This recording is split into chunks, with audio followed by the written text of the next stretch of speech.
بسم اللہ الرحمن الرحیم۔ السلام علیکم عزیز طلبہ، اسپرٹ آف اسلام چینل میں ایک بار پھر خوش آمدید۔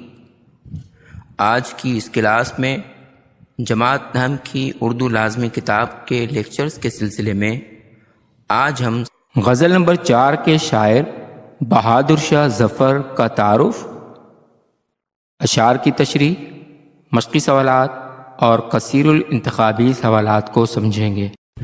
اس سے پہلے کہ سبق کا آغاز کریں، اگر آپ نے اب تک ہمارا channel spirit of Islam subscribe نہیں کیا تو چینل کو سبسکرائب کر لیجئے اور بیل آئیکن کو بھی دبا لیجئے تاکہ آپ کو آنے والے اس طرح کے مزید لیکچرز بھی ملتے رہیں۔ سب سے پہلے چلتے ہیں شاعر کے تعارف کی طرف۔ اس غزل کے شاعر سراج الدین بہادر شاہ ظفر 1775 عیسوی کو پیدا ہوئے اور 1862 عیسوی کو وفات ہوئی۔ آپ مغل بادشاہ اکبر شاہ ثانی کے بیٹے تھے۔ 1837 عیسوی میں 63 سال کی عمر میں تخت نشین ہوئے۔ 20 سال تک حکومت کرنے کے بعد 1857 عیسوی کی جنگ آزادی کے نتیجے میں گرفتار ہو کر برما کے پایہ تخت رنگون میں نظر بند ہوئے۔ 5 سال تک اسیری اور نظر بندی کے مصائب جھیل کر نہایت بے کسی کے عالم میں وفات پائی۔ ان کا مزار رنگون میں ہے اور اس کی خستہ حالی آج بھی ان کے دردناک انجام کی داستان سنا رہی ہے۔ بہادر شاہ ظفر کے شعری ذوق کی تربیت قلعہ معلیٰ کے صاف ستھرے اور خوشگوار ماحول میں ہوئی۔ قلعہ معلیٰ ان دنوں شعر و سخن کا مرکز تھا۔ بہادر شاہ ظفر کی سرپرستی میں شب و روز شعر و شاعری کی محفلیں گرم رہتی تھیں۔ شاہ نصیر، مومن، غالب، ذوق اور شیفتہ جیسے بلند پایہ شاعر ان کی محفلوں میں شریک ہوتے تھے۔ بہادر شاہ ظفر نے اگرچہ شاہ نصیر، ذوق اور غالب جیسے اساتذہ فن سے اصلاح لی، مگر انہوں نے ان میں سے کوئی رنگ بھی قبول نہ کیا۔ شاہ نصیر کی سی مضمون آفرینی، ذوق کی محاورہ بندی اور غالب کی بلند خیالی ان کے کلام میں نہیں، تاہم ان کی شاعری کا اپنا ایک رنگ ہے جو ان اساتذہ سے بالکل جدا ہے۔ بہادر شاہ ظفر نے غزل میں دنیا کی بے ثباتی، پند و نسا ہے، عاشقانہ معاملہ بندی، رندی و شوخی اور تصوف کے مضامین کو بڑی خوبی سے شعر کا جامہ پہنایا ہے۔ ان کا کلام سادگی بیان اور سلاست زبان کا نہایت عمدہ نمونہ ہے۔ عزیز طلبہ، اس کے بعد چلتے ہیں اشعار کی تشریح کی طرف۔ اس غزل کا پہلا شعر ہے: لگتا نہیں ہے جی میرا اجڑے دیار میں، کس کی بنی ہے عالم ناپائیدار میں۔ اس شعر کے مشکل الفاظ کے معنی میں پہلا لفظ جی، جس کے معنی ہے دل، دوسرا لفظ اجڑے دیار، جس کے معنی ہے ویران بستی، تیسرا لفظ ہے عالم ناپائیدار، جس کے معنی ہے فانی دنیا۔ اس کے بعد چلتے ہیں تشریح کی طرف۔ کسی بھی شعر کی تشریح لکھنے سے پہلے اس شعر کا حوالہ لکھا جانا ضروری ہوتا ہے، جس میں شعر کا بھی حوالہ لکھا جاتا ہے اور شاعر کا بھی حوالہ لکھا جاتا ہے۔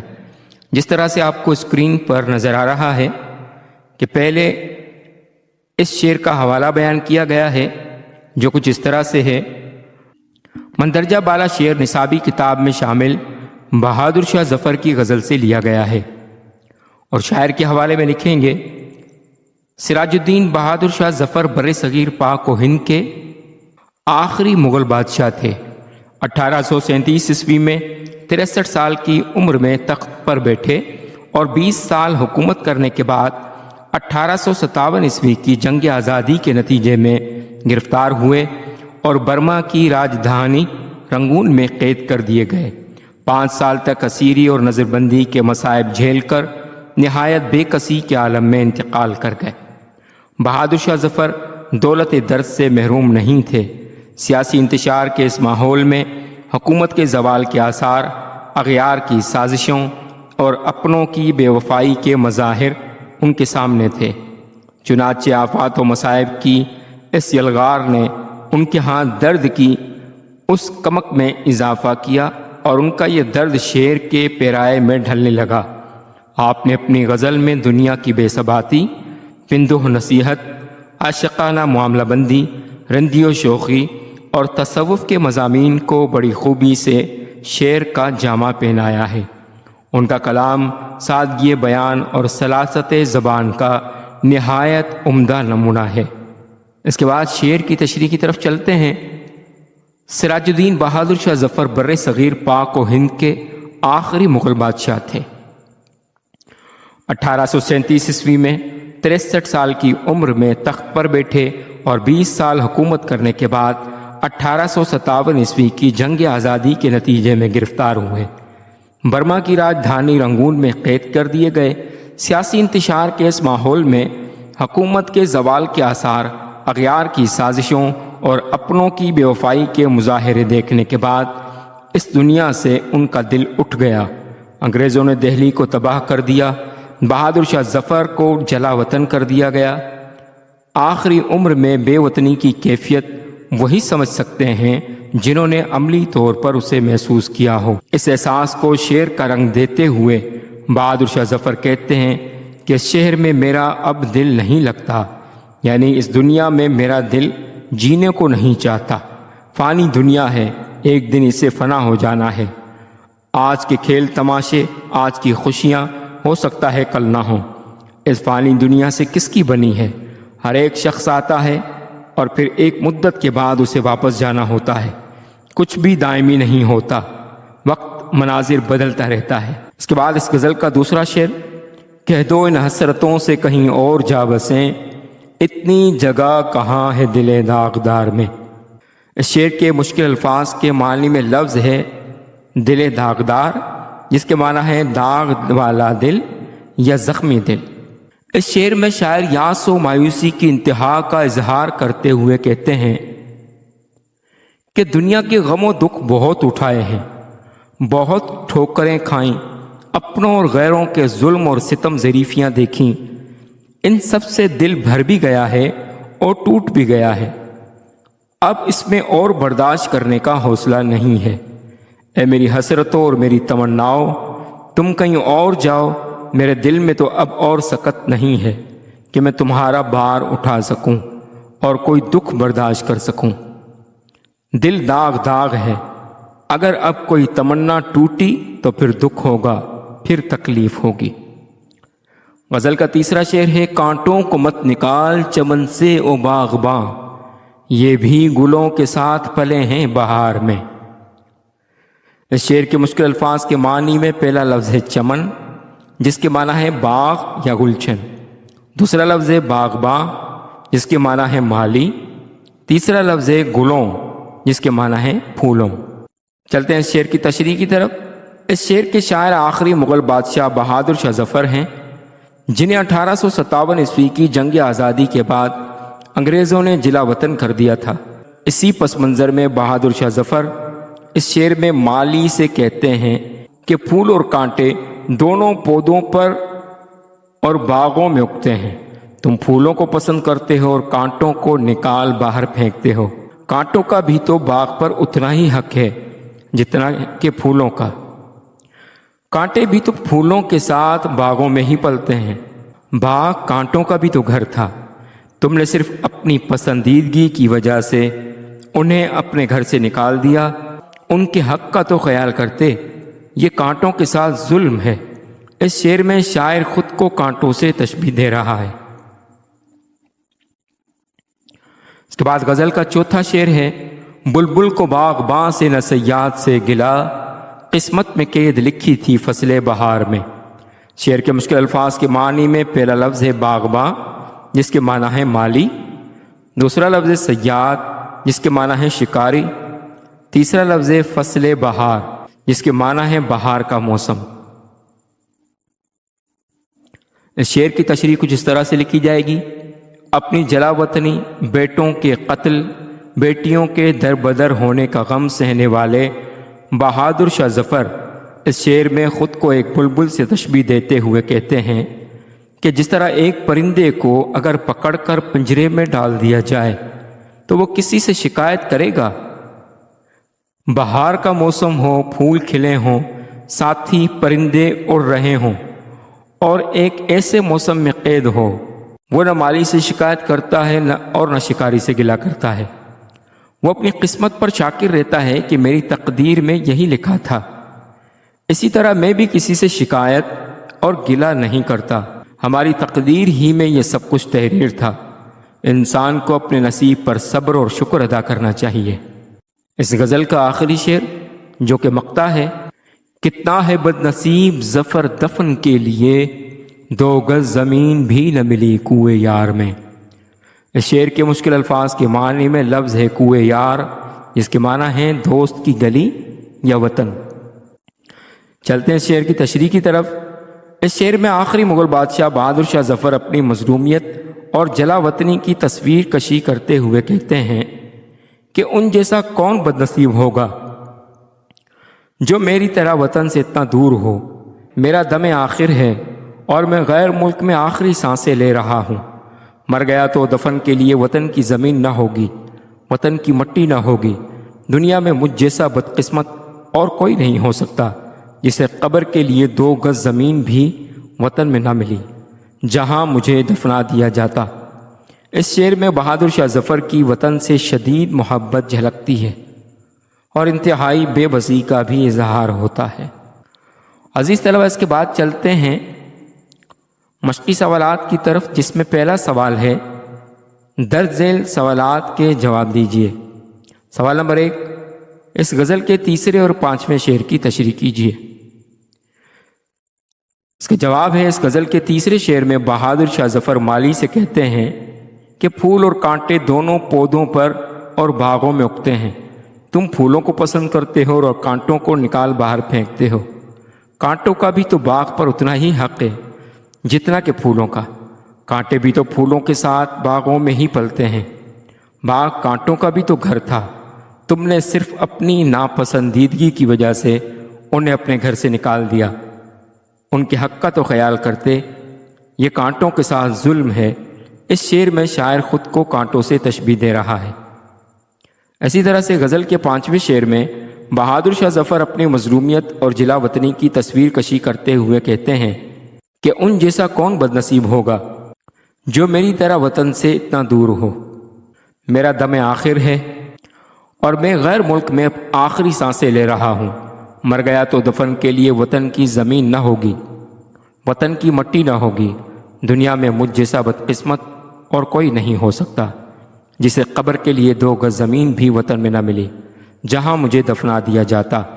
اس غزل میں بہادر شاہ ظفر کی وطن سے شدید محبت جھلکتی ہے اور انتہائی بے بسی کا بھی اظہار ہوتا ہے۔ اس کے بعد اگلا سوال ہے آخری مغل بادشاہ کون تھا؟ اس کا جواب ہے آخری مغل بادشاہ بہادر شاہ ظفر تھے۔ اگلا سوال ہے اس غزل میں شاعر نے بلبل کسے کہا ہے؟ اس کا جواب ہے اس غزل میں شاعر نے خود کو بلبل سے تشبیہ دی ہے۔ اگلا سوال ہے شاعر نے قید کی کیا کیفیت بیان کی ہے؟ وضاحت کیجیے۔ اس کا جواب ہے شاعر نے قید کی کیفیت کو بیان کرتے ہوئے کہا ہے کہ قید میں انسان بے بس ہو جاتا ہے، اس کی تمام خواہشات و حسرتیں دل ہی میں رہ جاتی ہیں، وہ اپنی مرضی سے کچھ بھی نہیں کر سکتا۔ اس کے بعد سوال ہے اس غزل میں شاعر نے کانٹوں سے کس کو تشبیہ دی ہے؟ اس کا جواب ہے اس غزل میں شاعر نے خود کو کانٹوں سے تشبیہ دی ہے۔ عزیز طلبہ، اس کے بعد سوال نمبر 2، خالی جگہوں میں مناسب الفاظ لکھ کر مصرعے مکمل کیجیے۔ جس طرح سے آپ کو اسکرین پر نظر آ رہا ہے کہ سرخ رنگ سے میں نے پہلے سے ہی خالی جگہوں کو پر کر دیا ہے۔ پہلی خالی جگہ تھی لگتا نہیں ہے جی میرا اجڑے ڈیش میں، جہاں پر لفظ آئے گا دیار، پورا جملہ بنے گا لگتا نہیں ہے جی میرا اجڑے دیار میں۔ اسی طرح سے دوسری خالی جگہ ہے اتنی جگہ کہاں ڈیش داغدار میں، یا لفظ آئے گا دل تو پورا جملہ بنے گا اتنی جگہ کہاں دل داغدار میں۔ تیسری خالی جگہ قسمت میں ڈیش لکھی تھی فصل بہار میں، یا لفظ آئے گا قید تو پورا جملہ بنے گا قسمت میں ڈیش لکھی تھی فصل بہار میں۔ چوتھا جملہ ہے 2 ڈیش زمین بھی نہ ملی کوئے یار میں۔ یہ لفظ آئے گا گز، تو پورا جملہ بنے گا 2 گز زمین بھی نہ ملی کوئے یار میں۔ عزیز طلبہ، کتاب میں موجود مشقی سوالات میں سے اگلا سوال ہے مندرجہ ذیل الفاظ میں مصغر اور مکبر اسماء الگ الگ کر کے لکھیے۔ اس میں مصغر کہتے ہیں کسی چیز کے چھوٹے نام کو، اور اس میں مکبر کہتے ہیں کسی بھی چیز کے بڑے سے بڑے نام کو۔ جس طرح سے آپ کو اسکرین پر نظر آ رہا ہے کہ اس میں مصغر میں ایک طرف میں نے تمام الفاظ لکھ دیے ہیں، دوسری طرف انہی الفاظ کے اس میں مکبر لکھے ہیں۔ جس طرح سے اس میں مصغر میں پہلا لفظ صندوق چی، اس کا اس میں مکبر ہوگا صندوق چا۔ دوسرا لفظ کلہاڑی، اس کا اس میں مکبر ہوگا کلہاڑا۔ تیسرا لفظ چمٹی، جس کا لفظ ہوگا چمٹا۔ اس کے بعد لفظ دیگچی، اس کا اس میں مکبر ہوگا دیگ۔ اس کے بعد لفظ کڑاہی، جس کا اس میں مکبر ہوگا کڑاہ۔ اس کے بعد لفظ سیارچا، جس کا اس میں مکبر ہوگا سیارہ۔ اس کے بعد سوال ہے درج لفظوں میں سے رعایت لفظی کے لحاظ سے جوڑے بنائیے، یعنی جن لفظوں کا کسی دوسرے لفظ سے جو تعلق بنتا ہے ان کے ساتھ ان کو ملا کر میچ کر کے ان کے جوڑے بنانے ہیں۔ جس طرح سے اسکرین پر آپ کو نظر آ رہا ہے، پہلا لفظ ہونٹ، اس کا جوڑا بنے گا لفظ نام کے ساتھ، کیونکہ نام کا تعلق ہونٹوں سے ہوتا ہے، ہونٹوں سے نام لیا جاتا ہے۔ اس کے بعد لفظ راہ، راہ مانے راستہ، اس کا جوڑے کے لیے لفظ بنے گا ہم سفر، یعنی راستے میں ہم سفر کا تعلق بنتا ہے۔ اس کے بعد لفظ تھک ہار کے۔ عزیز طلبہ، مشقی سوالات میں سے اگلا سوال ہے درست بیان پر ٹک کا نشان لگائیے۔ اس میں پہلا جملہ ہے یہ غزل بہادر شاہ ظفر کی ہے، یہ درست جواب ہے، لہذا میں نے درست کا نشان لگا دیا ہے۔ دوسرا جملہ ہے 2 گز زمین مل گئی کوئے یار میں۔ اصل میں یہ شعر تھا 2 گز زمین بھی نہ ملی کوئے یار میں، تو شعر کی یہ مصرع یہاں پر غلط ہے، تو لہٰذا میں نے غلط کا نشان لگا دیا ہے۔ پھر اس کے بعد شعر ہی کی مصرع ہے بلبل کو باغباں سے نہ صیاد سے گلا ہے، تو یہ بھی درست ہے، لہٰذا اس پر بھی میں نے درست کا نشان لگا دیا ہے۔ اس کے بعد شعر کی مصرع ہے لگ گیا دل میرا اجڑے دیار میں۔ یہ شعر اصل میں اس طرح سے تھا لگتا نہیں ہے جی میرا اجڑے دیار میں، تو یہ غلط ہوا، لہٰذا غلط کا نشان میں نے لگا دیا ہے۔ اس کے بعد شعر کی مصرع ہے قسمت میں آزادی لکھی تھی فصل بہار میں۔ یہ مصرع بھی کچھ اس طرح سے تھی قسمت میں قید لکھی تھی فصل بہار میں، لہٰذا یہ مصرع بھی غلط ہے، تو میں نے غلط کا نشان لگا دیا ہے۔ عزیز طلبہ، امید ہے کہ آپ کو آج کا لیکچر پسند آیا ہوگا۔ اگر آپ کو لیکچر پسند آیا ہے تو چینل کو سبسکرائب کر لیجئے اور ساتھ میں لگے بیل آئیکن کو بھی دبا لیجئے تاکہ آپ کو آئندہ بھی اسی طرح کے مزید لیکچرز ملتے رہیں۔ اس کے ساتھ ہی اجازت چاہتے ہیں۔ والسلام علیکم ورحمۃ اللہ۔